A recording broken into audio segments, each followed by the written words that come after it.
ब्रज की होली अनेक रूपों में मनाई जाती है, लेकिन गोकुल की छड़ी मार होली अपने आप में अनोखी और अत्यंत भावपूर्ण है। यह होली शक्ति की नहीं बल्कि स्नेह और बाल लीला का प्रतीक है। यह उत्सव मुख्य रूप से गोकुल में मनाया जाता है। वही गोकुल जहाँ नन्हे कान्हा ने अपनी बाल लीलाएं, माखन चुराया, गोपियों को चिढ़ाया और पूरे व्रज को आनंद से भर दिया। छड़ी मार होली में महिलाएं और पुरुष प्रेम पूर्वक एक दूसरे पर हल्की छड़िया से प्रहार करते हैं। यह प्रहार दंड नहीं बल्कि स्नेह का प्रतीक। यह हमें उस समय की याद दिलाता है जब बाल कृष्ण अपनी चंचल मुस्कान से सबका मन मोह लेते थे। यह होली में आक्रामकता नहीं, अपनापन है। यह लीला हमें सिखाती है कि जीवन में बाल भाव बना रहना चाहिए। निर्मलता, सरलता और निष्कपट प्रेम। गोकुल की गलियों में जब कान्हा रे पुकारी गूंजती है और रंग उड़ते हैं तो ऐसा लगता है कि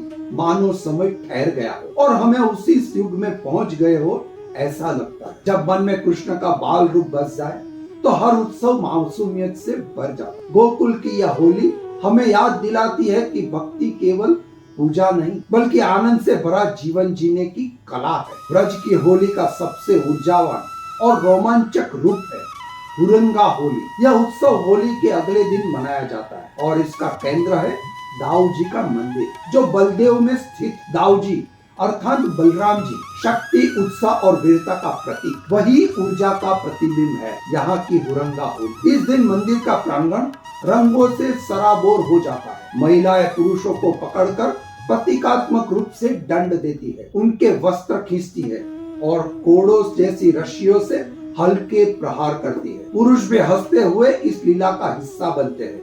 यह सब परंपरा, मर्यादा और उत्सव की भावनाओं में होता है। यह किसी प्रकार के हिंसा नहीं बल्कि कृष्ण बलराम की लीला की स्मृति है। जब ढोल नगाड़े बजते हैं, जब दाऊ जी महाराज की जय गूंजता है तो पूरा वातावरण जोश और भक्ति से भर उठता है। हुरंगा होली हमें सिखाती है जीवन में ऊर्जा होनी चाहिए, उत्साह होना चाहिए और भक्ति में उमंग होनी चाहिए। यह केवल रंगों का खेल नहीं है, यह शक्ति और प्रेम का संगम है। ब्रज की यह होली बताती है कि जहाँ दाऊ जी का आशीर्वाद हो वहाँ आनंद की धारा कभी रुकती नहीं। ब्रज की होली केवल रंगों और परंपराओं का उत्सव नहीं, यह परिवर्तन और करुणा का भी संदेश देती है। इसी परिवर्तन का एक सुंदर रूप है विधवा होली। वर्षों तक समाज में यह मान्यता थी कि विधवाएं रंगों से दूर रहती, उत्सवों में भाग नहीं लेती, लेकिन आज वृंदावन की वही पावन धरती पर यह परंपरा बदल चुकी है। वृंदावन के आश्रम में रहने वाली महिलाएं और बहनें भी अब फूलों और गुलाब से होली खेलती। विशेष रूप से गोविंद देव जी मंदिर जैसे मंदिरों में उनके लिए विशेष होली उत्सव आयोजित किए जाते हैं। जब वे सफेद वस्त्रों में रंगों से सराबोर होती है तो वह दृश्य केवल उत्सव नहीं, एक सामाजिक क्रांति का प्रतीक बन जाता है। यह होली हमें सिखाती है कृष्ण की नगरी में कोई भी प्रेम और आनंद से वंचित नहीं, भक्ति में कोई भेदभाव नहीं होता, रंगों पर किसी का अधिकार नहीं होता, वे सबके लिए है।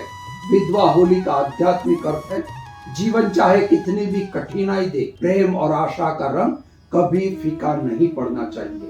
यह उत्सव बताता है कि समाज बदल रहा है और परिवर्तन की शुरुआत करुणा से होती है। ब्रज की यह होली हमें प्रेरित करती है कि हम केवल रंग न खेले बल्कि हृदयों को भी जोड़े। ब्रज की होली केवल उत्सव नहीं, यह अनुभव है, दर्शन है और आत्मा का रंगोत्सव। अपने भीतर के द्वेष को जलाइए, अपने मन को प्रेम से रंगिए। जब हृदय में राधे श्याम बस जाए तो जीवन स्वयं ब्रज बन जाता है।